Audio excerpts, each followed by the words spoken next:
Yeah, good morning to all. Today we are complete our topic fat soluble vitamins, vitamin D and vitamin K. Vitamin A and vitamin C already previous class हो गया आपका complete. Vitamin A and vitamin E enumerate fat soluble and vitamins and their sources.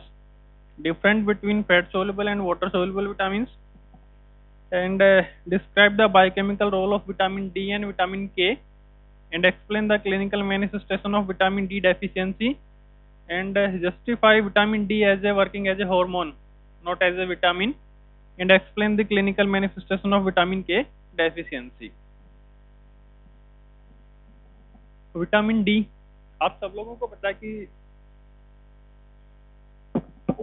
Vitamin D formation by cholesterol, जिसको अपन sunshine vitamin भी बोलते हैं. Vitamin are organic compound occurring in the small quantity in the different natural foods and necessary for growth and maintenance for good health and human beings and animals. जो major energy provide content है by carbohydrate, lipid, then proteins, but some minimal amounts vitamins and minerals are requirement.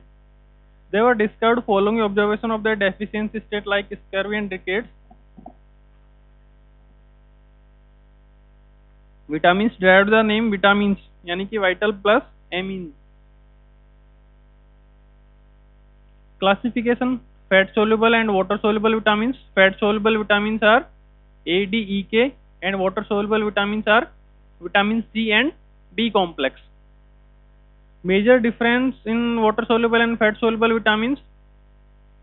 Fat soluble in fat soluble है, water soluble in water soluble है. Solubility absorption ठीक है, simple. यहाँ पे आपको require by source का है. ट्रांसपोर्टेशन नॉट रिक्वायर्ड है, यहाँ पे रिक्वायर्ड है. स्टोर होगा नहीं आपकी बॉडी में, फैट सोल्यूबल विटामिन आपकी बॉडी में स्टोर होगा. डेफिशिएंसी है क्विकली एज नो स्टोरेज. यहाँ पे manifestation when store are depleted, toxicity absent है, प्रेजेंट है. Example B complex, vitamin C and ADEK. अब अपन एक सिंपल सा एग्जांपल लेते हैं कि आपके पास में दो पेशेंट आए. एक पेशेंट के पास में विटामिन सी की डेफिशिएंसी है, दूसरे वाले पेशेंट को विटामिन डी का डेफिशिएंसी है. तो जो विटामिन सी का डेफिशिएंसी उसका जब आप डोज देंगे तो उनको क्या करना होगा, डेली बेसिस पर डोज लेना होगा.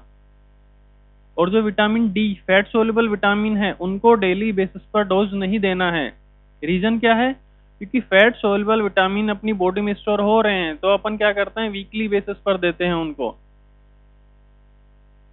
जो वाटर सोल्यूबल विटामिन है वो आपको डेली बेसिस पर इंटेक करना है, क्योंकि आपकी बॉडी उतना ही अब्जॉर्व करेगा जितना रिक्वायरमेंट होगा. तो ये मेजर डिफरेंस है कि जब आपके पास में पेशेंट अगर आता है तो वाटर सोल्यूबल की डेफिशिएंसी तो आपको डेली बेसिस पर देना है, फैट सोल्यूबल की डेफिशिएंसी है तो डेली बेसिस पर नहीं देना है. आप डोज डिसाइड कर सकते हैं. अब आता है कि विटामिन B12 है ना. B12 की डेफिशिएंसी होती है, अपन इंजेक्शन देते हैं B12 के. B12 क्या है तो water soluble vitamin. B complex क्या है, वाटर सोल्यूबल है, लेकिन आपकी बॉडी में स्टोर होगा. तो इसलिए विटामिन B12 भी क्या होता है, बॉडी में स्टोर होगा, तो डेली बेसिस पर देने की रिक्वायरमेंट नहीं है. दूसरा अपन डिस्कशन कर रहे हैं कि विटामिन के है. Vitamin K is fat soluble, लेकिन विटामिन के का भी एक फॉर्म होता है जो क्या होता है, वाटर सोल्यूबल होता है. तो ये दो चीजें आपको ध्यान रखनी है कि जो विटामिन B12 है आपकी बॉडी में स्टोर होगा, और विटामिन के का एक फॉर्म है जो कि बॉडी में जो कि वाटर सोल्यूबल होता है. विटामिन डी सनसाइन विटामिन भी अपन इसको बोलते हैं. All the pro vitamin D. Vitamin D की एक्टिव फॉर्म है कैल्सी ट्रायल, विटामिन D3. ठीक है. कुछ फॉर्म्स और हैं like present with OH group of C3, two conjugation double bond between C5C6 and C7C8, hydrocarbon chain at C17. Cholecalciferol vitamin D3 is found in animals. Ergocalciferol vitamin D2 is found in plants and different having unsaturation in side chains and extra methyl group. Provitamins Ergocalciferol and cholecalciferol are precursor of vitamin D calcitriol। यानी कि जो active form है वो तो कैल्सिट्रायोल है, vitamin D2 अगर आता है तो अर्गोकैल्सिफिरोल है, D3 इज कोलेकैल्सिफिरोल। फिर से वही है सेम कि D2 है, अर्गोकैल्सिफिरोल है, D3 है, कोलेकैल्सिफिरोल है, 25 हाइड्रोक्सिलेटेड विटामिन D3 है, इसको 25 OH D3 भी बोलते हैं कैल्सिफिरोल, और 125 डाई हाइड्रोक्सी कोलेकैल्सिफिरोल भी अपन इसको बोलेंगे, 125 DHCC।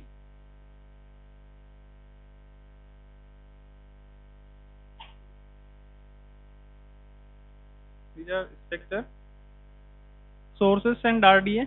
सोर्स क्या है विटामिन डी का?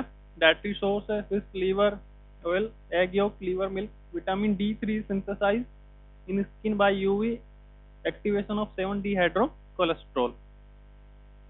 जब अपन फंक्शंस ऑफ कोलेस्ट्रॉल पढ़ेंगे तो उसमें अंदर आएगा कि functions of the cholesterol steroid hormone का फॉर्मेशन करेगा और विटामिन डी का फॉर्मेशन करेगा। डेली अलाउंस में आपको चाहिए कि एडल्ट के लिए आपको 400 इंटरनेशनल यूनिट विटामिन डी का रिक्वायरमेंट है। ड्यूरिंग प्रेगनेंसी आपको 600 IV international unit per day है।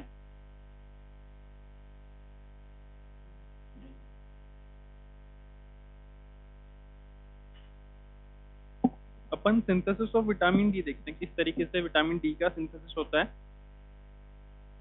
देखिए दो प्रोसेस है आपके पास में, एक तो आपके पास में सनलाइट, दूसरा आपके पास में फूड सोर्स है अपने पास में, ठीक है। यहाँ पे क्या होगा, अल्ट्रा वायलेट राइज आएगी, pro vitamin D3 in the skin 7D हाइड्रोकोलेकैल्सिफिरोल में कन्वर्ट होगा। देन क्या होगा, एट 25th पोजीशन लीवर के अंदर हाइड्रोक्सिलेशन होगा, जिसको अपन बोलते हैं 25 hydroxy cholecalciferol. After hydroxylation in liver comes in kidney, again hydrolysis position number 1। अभी क्या हो जाएगा 125, वहां पर क्या था 25 हाइड्रोक्सी कोलेकैल्सिफिरोल था, 25 HCC। लेकिन अब यहाँ पे क्या हुआ, फिर से हाइड्रोक्सिलेशन होगा। अब कितने नंबर पोजीशन पर हुआ, 1 नंबर की पोजीशन पर हुआ, तो इसको अपन क्या बोल रहे हैं 125। दो बार हाइड्रोक्सिलेशन हो गया इसलिए तो डाई हाइड्रोक्सी कोलेकैल्सिफिरोल, या फिर क्या बोलेंगे अपन इसको कैल्सिट्रायोल। और ये जो कैल्सिट्रायोल है ये अब क्या हो गया है, active form of vitamin D. अब ये वर्किंग करेगा। एक तो प्रोसेस आपका ये, दूसरा प्रोसेस है कि अगर अपन फूड सोर्स से लेते हैं तो आपको फैट सोल्यूबल विटामिन है तो फैट का रिक्वायरमेंट होगा। इसको ऑब्जर्व करने के लिए काइलोमाइक्रोन्स आएंगे, इसको ट्रांसपोर्ट करेंगे, लीवर के पास में जाएगा, फिर से हाइड्रोक्सिलेशन होगा 25 पोजीशन पे, फिर किडनी के पास में जाएगा, अगेन हाइड्रोक्सिलेशन होगा, 125 DHCC में कन्वर्ट होगा और active form of vitamin D working करेगा इंटेस्टाइन में, बोन में, अदर टिश्यूज में एंड रीनल ट्यूब्यूल्स में। एक जनरल प्रोसेस है विटामिन डी किस तरीके से सिंथेसिस हो रहा है।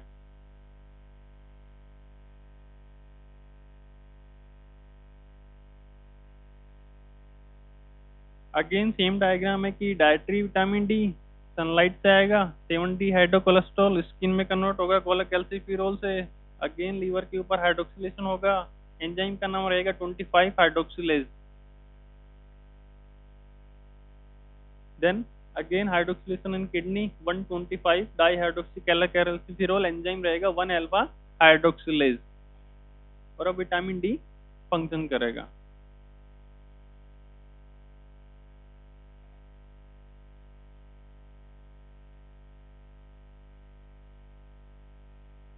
Vitamin D is derived from 7D hydrocholesterol and ergosterols by the actions of ultraviolet rays in the skin. Ultraviolet light break the bond between position 9 and position 10, opening bearing of sterols, following of isomerization of cis to trans double bond between 5th and 6th carbon atoms, giving rise to vitamin D3 or cholecalciferol. Activation of vitamin D. The biological active form of vitamin D is calcitriol. Provitamin undergo hydroxylation at position number 1 and 25th for its activation.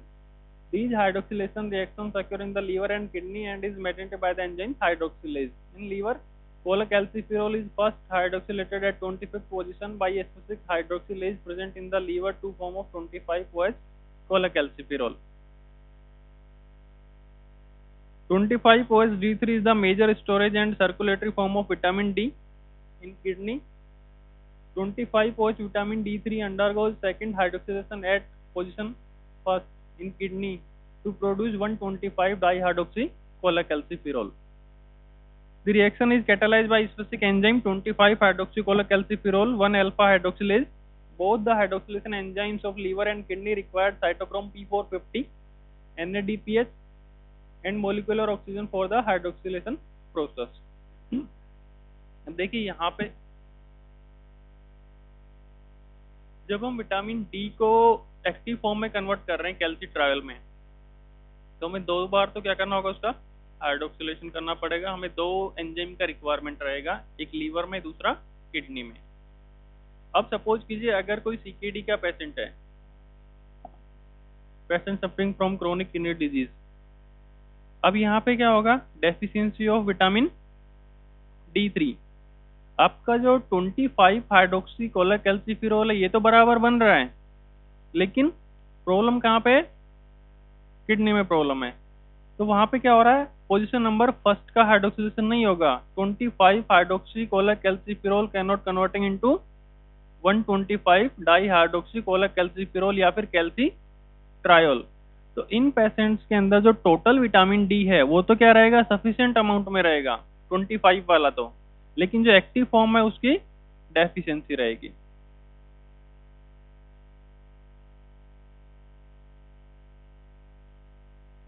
Functions of vitamin D, calcium and phosphorus, homeostatics, bone formation and hormone. Calcium phosphorus से किस तरीके से working करेगा,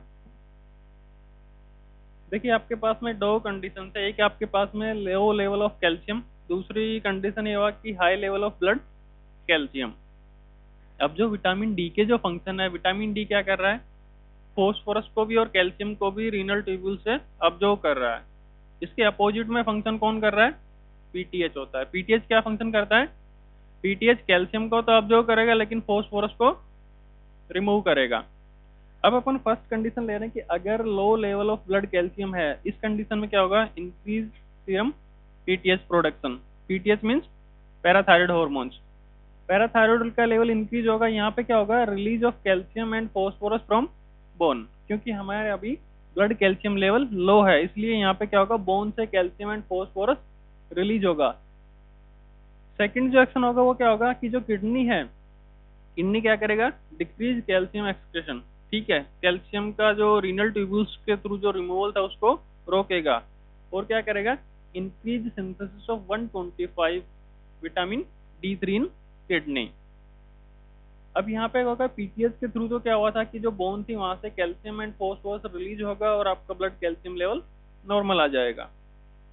दूसरा जो kidney ने function किया था कि active form of vitamin D को कन्वर्ट किया था, विटामिन डी कैल्सिट्रायल का फॉर्मेशन किया था. कैल्सिट्रायल कहाँ पे वर्किंग करेगा, कैल्सिट्रायल वर्किंग करेगा स्मॉल इंटेस्टाइन में, इंक्रीज कैल्शियम अब्जॉर्प्शन. फिर क्या होगा, वापस से आपका कैल्शियम लेवल नॉर्मल आ जाएगा. यानी कि जब आपका ब्लड कैल्शियम लेवल लो हो रहा है तो उस कंडीशन में आईपीटीएच वर्किंग कर रहा है, intact parathyroid hormones and vitamin D3 calcitriol. PTH तो क्या कर रहा है, बोन से कैल्शियम को और फॉस्फोरस को रिमूव करवा रहा है. दूसरा जो विटामिन D3 कैल्सिट्रायल है वो क्या कर रहा है, इंटेस्टाइन से कैल्शियम को ऑब्जर्व कर रहा है. अब अपन डिस्कशन करते हैं सेकंड कंडीशन क्या है, high blood calcium level. Blood calcium level increase हो गया. इस कंडीशन में क्या होगा, इंक्रीज कैल्सिटोनिन सिंथेसिस. अब कैल्सिटोनिन क्या करेगा, कैल्सिटोनिन करेगा increase deposit of calcium in bone, और वापस से फिर क्या हो जाएगा, नॉर्मल लेवल आ जाएगा. यानी कि अगर अपन देखें कि यहाँ पे जो आईपीटीएच वर्किंग कर रहा था उसके अपोजिट वर्किंग कौन कर रहा है, कैल्सिटोनिन वर्किंग कर रहा है. Calcitonin is different and calcitriol is different. Calcitriol क्या है, विटामिन D3 है. कैल्सिटोनिन एक हार्मोन है जो कि पैराथायराइड की सी सेल से रिलीज होगा. और कैल्सिटोनिन का काम तो क्या है, ब्लड कैल्शियम लेवल को डिक्रीज करना, और कैल्सिट्रायल का फंक्शन है ब्लड कैल्शियम लेवल को इंक्रीज करना. इसी तरीके से इनुलिन एंड इंसुलिन होते हैं दो, है ना. इनुलिन क्या है, inulin is polymer of fructose. Function कहाँ पे आ रहा है, इनुलिन का क्या फंक्शन है, जीएफआर मेजरमेंट करने के लिए अपन. और insulin, function of insulin low level blood glucose level को डिक्रीज करेगा। Calcium and phosphate metabolism regulation, vitamin D act on target organ like bone, kidney, intestinal mucosa to regulate calcium and phosphorus metabolism. Action of calcitriol on the intestine. Calcitriol increase the intestinal absorption of calcium and phosphate. In the intestinal cells, calcitriol bind with a cytosolic receptor to form a calcitriol receptor complex that interact with a specific DNA leading to the synthesis of a specific calcium binding protein, जिसको अपन बोलेंगे cal binding. The protein cal binding increase the calcium uptake from the intestine. Second action of calcitriol on the bone. Calcitriol stimulate calcium uptake for deposition of calcium and phosphate. It does so by stimulating osteoblast and osteoclast. Osteoblast means or clast means ALP full form क्या है? ALKP, alkaline phosphate, and osteocalcin which increase calcium and phosphate ions the bone for mineralization. Calcitriol along with PTH increase the mobilization of calcium and phosphate from the bone. This cause elevation in the plasma calcium and phosphate levels. Action of calcitriol on the kidney. Calcitriol act on kidney to decrease the excretion of enhance the reabsorption of calcium and phosphate. The sequence of events that take place in the response to low plasma calcium concentration. Action of calcitriol on intestine, kidney and bone ultimately leading to increase in plasma calcium. Vitamin D working as a hormone. देखिए हमारे पास में vitamin D है और आईपीटीएच है, ठीक है। PTH दोनों का कैल्शियम को लेके तो सेम फंक्शन है कि दोनों ही कैल्शियम लेवल को इंक्रीज करेगा, लेकिन डिफरेंट कहाँ पे डिफरेंट है? फोस्फेट के साथ में। कि अगर पीटीएच का लेवल इंक्रीज हो रहा है तो फोस्फोरस का लेवल क्या हो जाएगा? डिक्रीज हो जाएगा और कैल्शियम का लेवल इंक्रीज होगा। अब अपन एक एग्जांपल लेते हैं कि अगर रीनल ट्रांसप्लांट का पेशेंट है, ट्रांसप्लांट होने से पहले क्या क्या कंडीशन थी कि किडनी प्रॉपर फंक्शन नहीं कर रहा है? विटामिन डी की क्या हुई? डेफिशिएंसी हुई। विटामिन डी की डेफिशिएंसी हुआ तो क्या हुआ? पीटीएच का लेवल इंक्रीज हो गया है। पीटीएच का लेवल तो इंक्रीज हो गया है, लेकिन पीटीएच का फंक्शन क्या है? फोस्फोरस को रिमूव करेगा, लेकिन पीटीएच अभी फोस्फोरस को रिमूव नहीं कर पा रहा है। रीजन क्या है? क्योंकि प्रॉपर किडनी फंक्शनेबल नहीं है अभी। अब क्या हुआ कि हमारा जो प्री ट्रांसप्लांट पेशेंट है उसका क्रेटिनिन बढ़ा हुआ है, विटामिन डी की डेफिशिएंसी है, पीटीएच का लेवल बढ़ा हुआ है और फोस्फोरस का लेवल भी बढ़ा हुआ है, ठीक है। अब जब फोस्फोरस का लेवल बढ़ा हुआ है, अब अपन ने क्या किया? उसको ट्रांसप्लांट कर दिया। आफ्टर ट्रांसप्लांट क्या होगा? आफ्टर ट्रांसप्लांट ये होगा कि एक तो जीएफआर का लेवल है वो इंक्रीज हो जाएगा। जीएफआर का लेवल इंक्रीज है, साथ में क्या है? अभी पीटीएच का लेवल भी इंक्रीज है। ऐसा तो है नहीं कि इमीडिएटली ट्रांसप्लांट किया पीटीएच का लेवल डिक्रीज हो जाएगा। यानी कि अब यहाँ पे हमारे पास में दो कंडीशन फेवरेबल में है। एक तो ये है कि जीएफआर इंक्रीज हो गया है, दूसरा है पीटीएच का लेवल इंक्रीज है। अब यहाँ पे क्या होगा कि फोस्फोरस के साथ में क्या होगा? पीटीएच अगर आपका इंक्रीज है पेशेंट का, तो पीटीएच क्या करेगा? फोस्फोरस को रिमूव करेगा। और इस कंडीशन में क्या होगा कि आफ्टर रीनल ट्रांसप्लांट पेशेंट क्या करेगा? आफ्टर 1 वीक या 2 वीक क्या करेगा? हाइपोफोस्फेटेमिया की कंडीशन आ जाएगी, यानी कि फोस्फोरस का लेवल काफी डिक्रीज हो जाएगा। रीजन क्या है? क्योंकि यहाँ पे दोनों चीजें वर्किंग कर रही है, जीएफआर का लेवल भी इंक्रीज हो गया है और दूसरा पीटीएच का लेवल भी इंक्रीज है। तो जब भी रीनल ट्रांसप्लांट होता है तो उसके अंदर आफ्टर 3 मंथ या 6 मंथ तक कंटिन्यू उनके जो बोन मेटाबॉलिज्म मार्कर हैं, calcium, phosphorus, alkaline phosphate, IPTH and vitamin D है, ये अपन इन्वेस्टिगेशन करवाते रहते हैं। यहाँ पे एक स्लाइड है कि vitamin D as a hormone है ना, शॉर्ट नोट आ सकता है कि justify vitamin D working as a hormone not as a vitamin. ये लाइन किस लिए यहाँ पे? इसलिए है कि जो विटामिन डी है इसके कुछ कैरेक्टरिस्टिक हैं जो कि अपन अगर हार्मोन से कंपेयर करते हैं, कौन कौन से हैं? Calcitriol is consider as a important calcitropic hormone, while calciferol is the pro hormone. Vitamin D3 synthesized in the skin by UV rays. ठीक है। सेकंड है active form of vitamin D is produce in the kidney, act on target organ, intestine, bone and kidney. Act on target और action is similar to steroid hormones in that is act by the gene expression regulation synthesis of cells regulatory by feedback mechanism। Feedback mechanism क्या होता है? Feedback mechanism ये होता है कि कोई भी विटामिन या हार्मोन है, ठीक है, हार्मोन्स होते हैं, वो क्या करते हैं, जब सफिशिएंट अमाउंट में फॉर्मेशन हो जाता है तो वो क्या करेंगे, फीडबैक देते हैं, यानी कि अब सफिशिएंट अमाउंट में फॉर्मेशन हो गया है और अपने को फॉर्मेशन करने का रिक्वायरमेंट नहीं है। तो जब भी अगर आता है कि justify vitamin D working as a hormone, तो आपको ये पांचों पॉइंट वहां पे मेंशन कर देने हैं कि these are characteristic feature of vitamin D which justify it status as a hormone. Clear? अब अपन बात करते हैं कि विटामिन डी की डेफिशिएंसी, ठीक है, क्या क्या कॉज हो सकते हैं। देखिए, आप मिनरल्स पढ़ेंगे, विटामिन्स पढ़ेंगे, इनके कुछ हेडिंग्स आप नोट्स में बना लीजिएगा। सबसे पहले तो आपको उसका केमिस्ट्री लिखना होगा, जो भी मिनरल्स है या फिर विटामिन है। लाइक विटामिन ए है, साइंटिफिक नेम क्या है उसके, रेटिनॉल, रेटिनोइक एसिड है। विटामिन डी है, आर्गोकोल्सिफेरॉल क्या रहेगा, कैल्सिट्रायोल क्या रहेगा। उसके बाद में क्या रहेगा, आपको उसका आरडीए पता होना चाहिए कि जो डेली डाइट इंटेक कितना है। अब डेली डाइटरी इंटेक में क्या रहेगा आपका, अपन वहां पे भी 4 कैटेगरी बना सकते हैं, चिल्ड्रन, एडल्ट, ड्यूरिंग प्रेगनेंसी और जनरल है।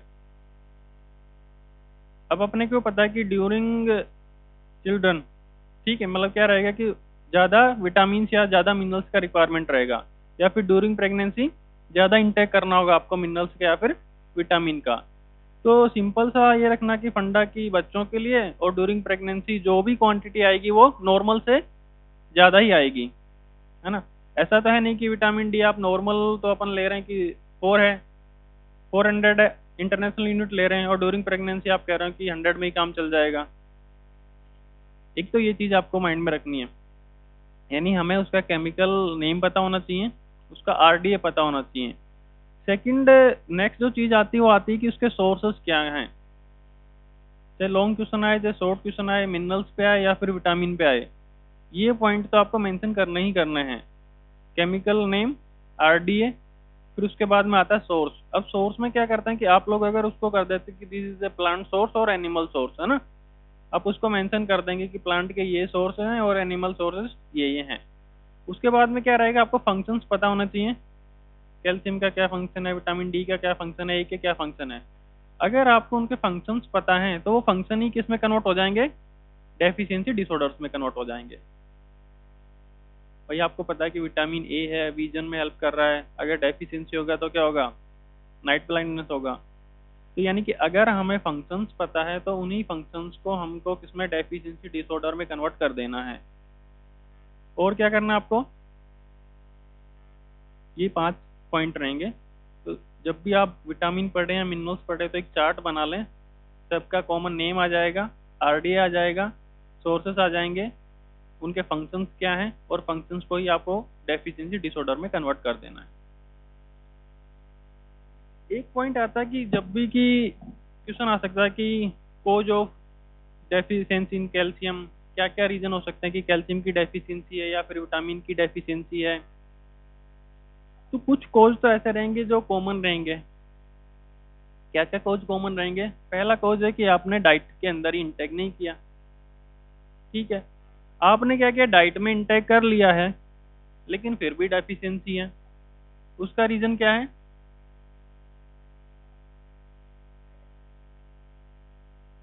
आगे सोचिए आप थोड़ा कि आपने डाइट में तो इंटेक कर लिया लेकिन फिर भी डेफिशिएंसी है, आपकी बॉडी ने अब्जॉर्प्शन नहीं किया, ठीक है।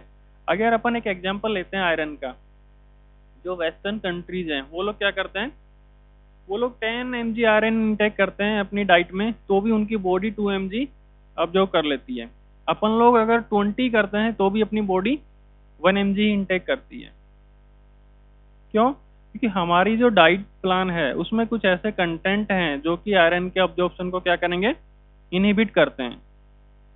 ऐसे कुछ कंटेंट हैं जिनको अपन फाइटिक एसिड बोलते हैं, वो क्या करेंगे, आयरन के अब्जॉर्प्शन को इनहिबिट करेंगे।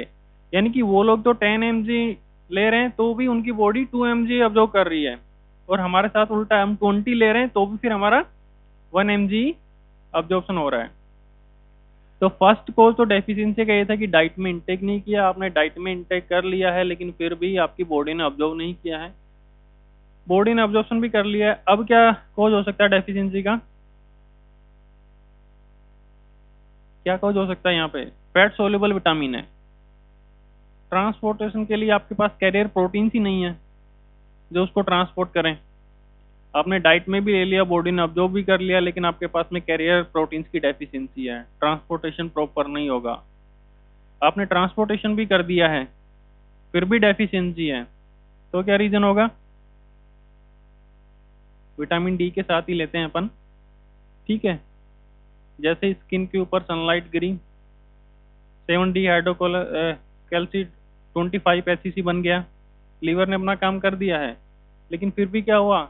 CKD का पेशेंट है तो भी एक्टिव फॉर्म का फॉर्मेशन नहीं हुआ। जब एक्टिव फॉर्म का फॉर्मेशन होएगा तो भी उसकी डेफिशिएंसी रहेगी, तो भी वो फंक्शन प्रॉपर नहीं करेगी।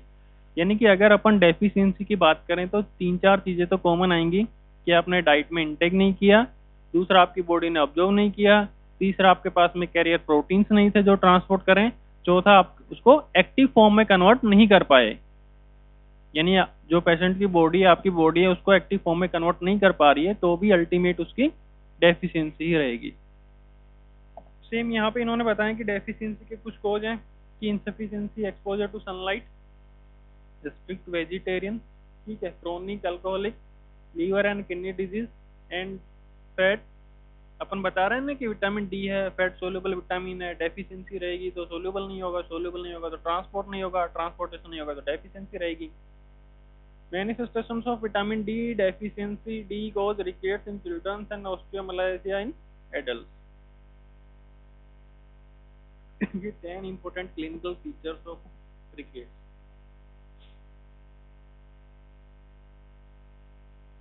यहाँ पे क्या होगा? आपका पिजन चेस्ट हो जाती है। जब भी आप लोग डेफिशिएंसी की बात करेंगे तो डेफिशिएंसी से पहले आपको उनके फंक्शंस पता होने चाहिए। दोनों चीजें कोरिलेट करेगी कि जो फंक्शन है डेफिशिएंसी हुआ तो वही फंक्शन अल्टर हो जाएंगे।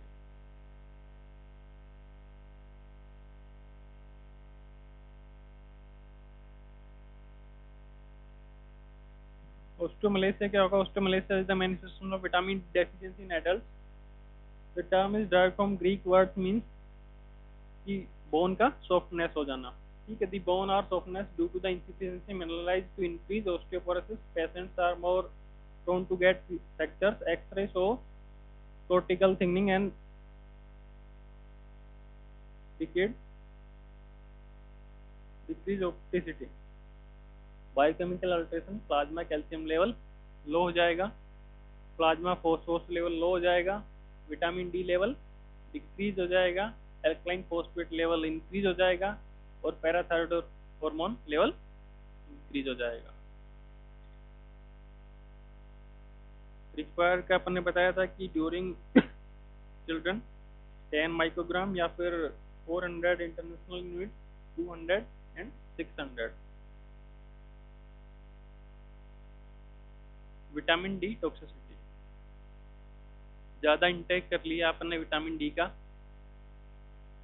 अब देखिए अगर अपन कंपैरिजन करते हैं toxicity fat soluble and water soluble का, तो जो वाटर सोल्यूबल विटामिन है वो तो क्या करेंगी, रेयर ऑफ रेयर कंडीशन में ही टॉक्सिसिटी होगा। क्यों? क्योंकि विटामिन वाटर सोल्यूबल है, स्टोर हो नहीं रहा, जितना हमें रिक्वायरमेंट है बॉडी उतना ही ऑब्जर्व कर रही है। लेकिन इसके अपोजिट में अगर फैट सोल्यूबल विटामिन आप ज्यादा इंटेक करेंगे तो ये टॉक्सिसिटी करेगा। Hypervitaminosis D among the vitamins, vitamin D is the most toxic in overdose. Calcification of soft tissue do not occur from sunlight or dietary sources. अगर आप ओरली जो vitamin ले रहे हैं उसी से टॉक्सिसिटी कोज होगा। ऐसा नहीं कि ज्यादा सनलाइट आपने ले लिया है तो विटामिन डी का ज्यादा सिंथेसिस हो जाएगा। अपन जो सप्लीमेंट ले रहे हैं उनमें अगर अपन एक्स्ट्रा डोज लेंगे तो ही टॉक्सिसिटी होगा। नेक्स्ट आता है विटामिन के। फंक्शंस ऑफ विटामिन के, वर्किंग एज ए, क्या फंक्शन परफॉर्म करता है विटामिन के? Blood clotting factors. कौन कौन से फैक्टर?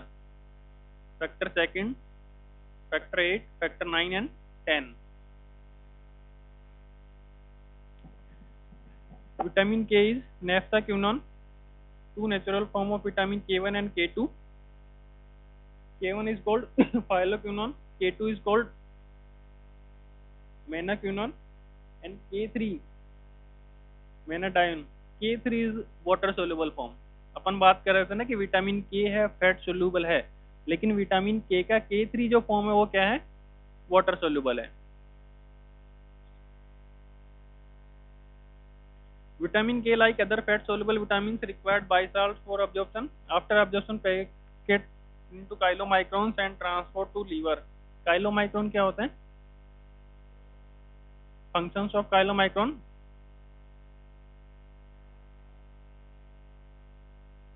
जो लिपोप्रोटीन्स होते हैं आपके पास में कौन कौन से हैं? काइलोमाइक्रोन है, HDL है, हाई डेंसिटी लिपोप्रोटीन्स, LDL है, लो डेंसिटी लिपोप्रोटीन्स, VLDL है, very low density lipoproteins.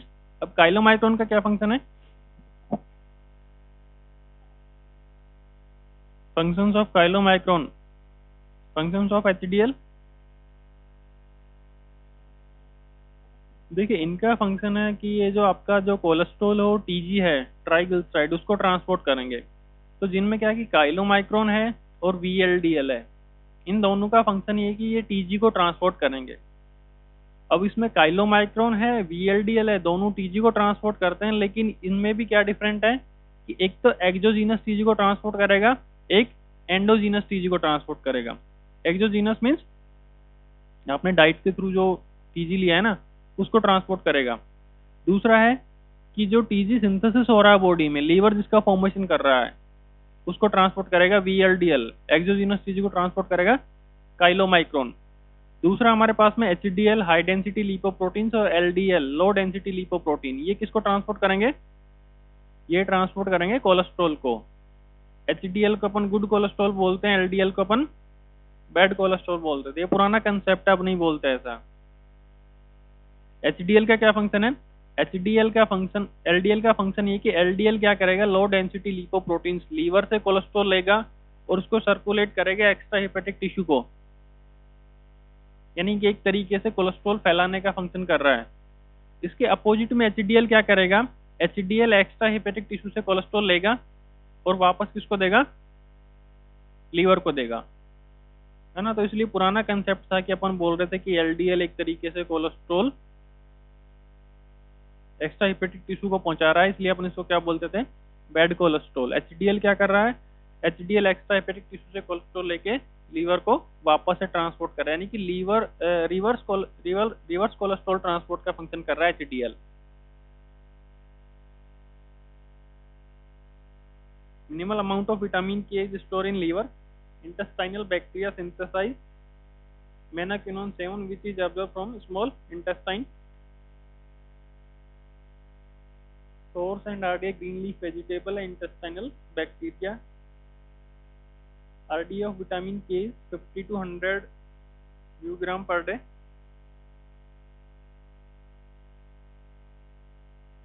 Functions क्या करेगा? Blood coagulation. Vitamin K is required for synthesis of blood coagulation factors 2nd, 7th, 9th and 10th, which is synthesized in the liver as inactive precursor. Activation occurs by the post-translation carboxylation of gamma carbon of glutamate.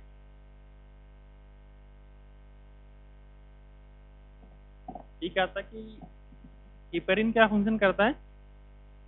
Anticoagulant. और warfarin क्या करेगा? ये भी anticoagulant का function करेगा। किस तरीके से फंक्शन करता है एंटीकोगुलेंट का? देखिए हमारे पास में क्या है? विटामिन के है। विटामिन के अभी किस फॉर्म में? रिड्यूस फॉर्म में। अब विटामिन के है, विटामिन के को क्या करना है? विटामिन के को आपके जो क्लोटिंग फैक्टर थे 2nd, 7th, 9th and 10th, ये अभी क्या है? इनएक्टिव हैं अभी, इनको अपने को एक्टिव करना है। इनको एक्टिव करने के लिए किसका रिक्वायरमेंट है हमें? विटामिन के का रिक्वायरमेंट है। विटामिन के क्या करेगा? इनको एक्टिव करेगा, और विटामिन के अब क्या हो जाएगा? रिड्यूस है, ऑक्सीडाइज फॉर्म में आ जाएगा।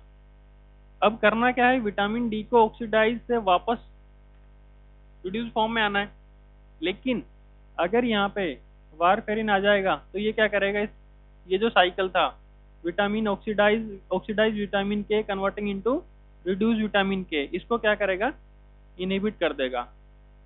अब यहाँ पे अगर ये इनहिबिट हो गया, रिड्यूस विटामिन के का फॉर्मेशन नहीं हुआ, तो जो फैक्टर, क्लोटिंग फैक्टर थे, वो क्या रहेंगे? इनएक्टिव ही रहेंगे, एक्टिव नहीं होंगे। इसीलिए अपन इसको क्या बोल रहे हैं? एंटीकोगुलेंट बोल रहे हैं। नहीं आया समझ में? फिर से रिपीट करते हैं कि हमारे पास में रिड्यूस फॉर्म है विटामिन के, हमें क्या करना है? क्लोटिंग फैक्टर्स बनाने हैं। कौन कौन से? सेकंड 6, सेकंड 7, 9, 10 आपको बनाना है। इसके लिए हमें क्या चाहिए? विटामिन के रिड्यूस फॉर्म था। अब ये क्या करेगा? अभी वो एक्टिव हैं, विटामिन के ने क्या किया? उनको एक्टिव कर दिया है। एक्टिव करने के बाद विटामिन के किस में आ गया? ऑक्सीडाइज फॉर्म में आ गया। अब विटामिन के जो ऑक्सीडाइज फॉर्म है, इसको वापस से रिड्यूस फॉर्म में आना है। अगर यहाँ पे डेफिशिएंसी है वारफेरिन की, तब तो नॉर्मली आ जाएगा। लेकिन अगर यहाँ पे इस प्रोसेस को इनहिबिट करने का फंक्शन कौन कर रहा है? ठीक है, अब विटामिन के ऑक्सीडाइज फॉर्म से रिड्यूस फॉर्म में नहीं आ पा रहा है। इसका इफेक्ट क्या हुआ कि जो इनएक्टिव कोगुलेंट फैक्टर थे वो इनएक्टिव ही रहेंगे, एक्टिव नहीं होंगे। और जब एक्टिव नहीं होंगे तो क्या रहेगा? कोगुलेशन का फॉर्मेशन नहीं होगा। इसलिए अपन इसको क्या बोल रहे हैं? एंटीकोगुलेंट। विटामिन के डेफिशिएंसी क्या क्या रीजन हो सकते हैं विटामिन के डेफिशिएंसी के? देखिए, जो प्री मैच्योर इन्फेंट होते हैं उनके अंदर भी विटामिन के की डेफिशिएंसी रहेगी, due to lack of store and absence of intestinal flora. क्योंकि जो इंटेस्टाइनल बैक्टीरिया वो क्या कर रहे हैं? विटामिन के को सिंथेसिस कर रहे हैं। दूसरा डेफिशिएंसी क्या रहेगी? क्रोनिक लीवर डिजीज है, liver is unable to store adequate vitamin K. तीसरा क्या रहेगा? कि पुअर एब्जॉर्प्शन फ्रॉम इंटेस्टाइन। एक है प्रोलॉन्ग्ड यूज ऑफ एंटीबायोटिक। जो लोग ज्यादा लंबे टाइम तक जिनकी एंटीबायोटिक्स चलती हैं, वहां पे क्या होंगे? एंटीबायोटिक्स क्या करेगी? बैक्टीरिया को किल करती है। और वो साथ में क्या करेगी? जो बैक्टीरिया हमारे यूज के हैं, जो विटामिन के को सिंथेसिस कर रहे हैं, उनको भी किल कर देगी। तो जिन भी लोगों का लॉन्ग टाइम अगर एंटीबायोटिक चलता है, तो साथ में आपको विटामिन के भी सप्लीमेंट देना होगा। ठीक है। और prolonged use for warfarin prevents regeneration of vitamin के, जो अपन ने बताया था कि ऑक्सीडाइज से रिड्यूस फॉर्म में नहीं आने दे रहा है। तो ये कॉमन कोज है कि विटामिन के की डेफिशिएंसी है। Manifestation and diagnosis. Manifestation: haemorrhagic disease of newborn, bleeding tendency in adults, subsequent of haemorrhage, easy breathing. Diagnosis: elevated prothrombin times in absence of liver disease and anticoagulant therapy, increase clotting time. Prothrombin time क्या होता है? PT.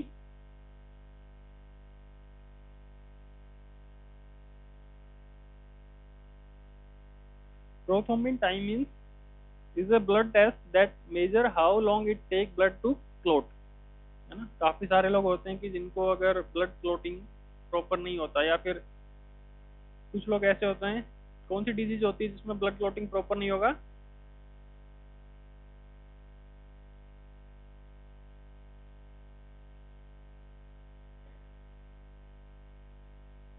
हाँ, haemophilia. PT is the index of liver functions as clotting factor as synthesized in liver. To rule out the liver disease, PT is measure pre and post vitamin K therapy. If it return to normal after vitamin K injections, liver disease is ruled out. If not, then liver disease is the like cause. देखिए, अपन ने क्या कर रखा है कि जो भी organ है, यहाँ पे अपन ने बताया कि पीटी है। पीटी किसको रिप्रेजेंट कर रहा है? पीटी रिप्रेजेंट कर रहा है एलएफटी को, लीवर फंक्शन टेस्ट है। हमने क्या किया कि हमने जो इंडिविजुअल ऑर्गन है उनका प्रोफाइल बना दिया है। सपोज कीजिए आपके पास में फर्स्ट टाइम पेशेंट आया, ठीक है, अभी हमें नहीं पता कि पेशेंट सफरिंग फ्रॉम क्या डिजीज है। अब फर्स्ट टाइम जब हम उसका डायग्नोसिस करेंगे तब आपने सारे रूटीन इन्वेस्टिगेशन करवा लिए हैं, ठीक है, आपको लगा कि पेशेंट सफरिंग फ्रॉम CLD है, क्रोनिक लीवर डिजीज है, आपने मेडिसिन दी है, आफ्टर 1 मंथ बाद फिर से पेशेंट आ रहा है, तो फिर से हमें वो सारे टेस्ट करवाने की रिक्वायरमेंट नहीं है। हमें पता है कि इंडिविजुअल ऑर्गन यानी कि लीवर का डिफेक्ट है, तो हमें सिर्फ लीवर का फंक्शन देखना है। तो इसलिए हमने क्या किया कि हमने लीवर फंक्शन टेस्ट एक प्रोफाइल बना दिया है कि लीवर के क्या क्या फंक्शन है। उसके बेसिस पर हमने कुछ टेस्ट आइडेंटिफाई कर लिए हैं कि अगर हम ये टेस्ट करवा लेते हैं तो हमें पता चल जाए कि लीवर प्रॉपर फंक्शन कर रहा है या नहीं कर रहा। तो PT क्या है? लीवर फंक्शन टेस्ट का ही एक पार्ट है। और कौन कौन से होते हैं लीवर फंक्शन टेस्ट में? आप SGOT करवाते हैं, SGPT करवाएंगे, आप एल्कलाइन फॉस्फेट करवाएंगे, टोटल प्रोटीन्स करवाएंगे, ये सब सारे हैं लीवर फंक्शन टेस्ट में आते हैं।